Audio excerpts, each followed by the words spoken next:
Well, hello everybody, and welcome back to G-Bear's Off-Grid Ways, a homestead in the desert. And look at this. We got some rain coming down over there. Nothing in the forecast about it, but the Skyriders have been out here busy all day. So it started early this morning, and they've been doing pretty much covering the sky with trails that run that long. And just back and forth, but it's all up this end. And it's all over that way. And then over here, we're looking pretty good. Got a little sun peeking out, but that looks like that might bring us some rain. Be interesting if it does, because it's not in any forecast. Nothing. I mean, 1% chance of showers, that's it. 1%. To me, that's like, what did you even bother wasting ink putting a number 1 in for? Anyway, yeah. So I'm going to kind of dedicate this video to Sherry the secretary, or a lady in the desert at Desert Rest, Nevada. And she's going to be facing some really cold winter coming up real soon. And I'm starting to get a little concerned about whether or not she's ready for it. So, she's been using excuse me, had a little chicken nipple hanging out there. Put that up here where it won't get lost. But yeah, she's been using her oven to keep warm in an RV. And I'm pretty sure that where she's at, according to Tony and Leanne at Doing Redneck Things Off Grid, where she's at, there could be sub-zero temperatures through the winter. Well, you can't be running an oven in an RV to try to keep warm in that kind of temperature. That's not going to do it.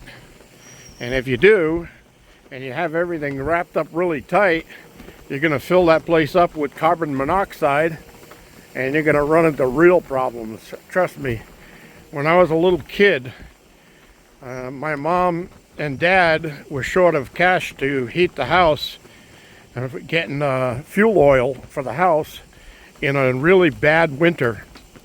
So mom turned on the oven to heat the house.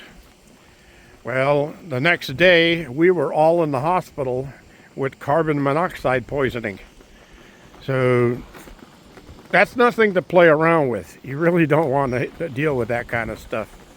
Now, they do have wall heaters now that run on propane that aren't vented. They're unvented.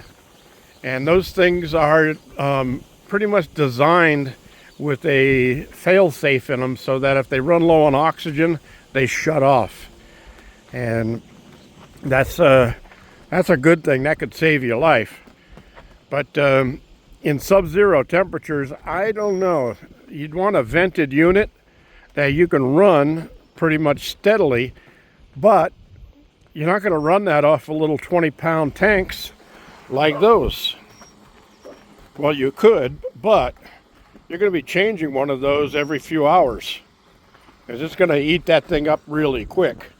So you need one of those big 100-pound tanks that is like 4 or 5 of those stacked on top of each other. That's only a 40-pound there. No, I think that's only a 30-pound there. That's 1.5 of these. So, you know, those aren't going to do it for you. Not when you're talking sub-zero temperatures for long periods of time. It doesn't work really well.